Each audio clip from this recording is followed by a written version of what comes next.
Hey, it's Joe Friday here. Legendary bad boy rock and roller, Jerry Lee Lewis, and what an inspiration he was. Just wanted to let you know the museum probably would not have happened without Jerry Lee Lewis.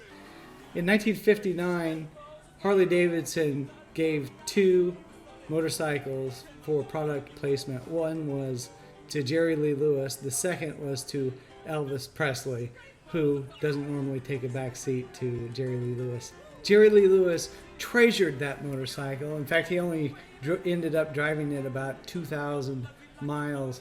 But one person asked what he would sell it for. He said, "I wouldn't sell that thing for $1 zillion." He planned to restore that motorcycle years later and started the project. But as projects go, you're familiar that life happens. He ran into some health problems and eventually called on somebody else to restore that motorcycle. That ended up being historic Harley Davidson of Topeka. Here's the picture of what that looked like when we took possession of it.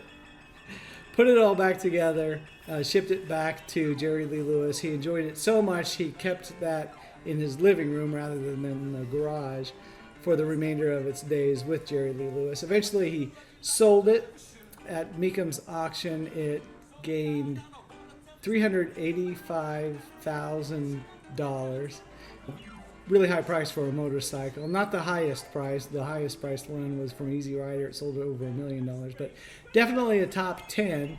And it helped the reputation of historic Harley Davidson of Topeka. An Evel Knievel collector asked Jerry Lee Lewis who restored his motorcycle, and eventually historic Harley Davidson got to work on some of the artifacts. Once the artifacts were restored, the collection turned from kind of a traveling museum into its permanent base at Topeka, Kansas. So I thought you'd enjoy that story. I'll leave you with that. Until next time, happy landings.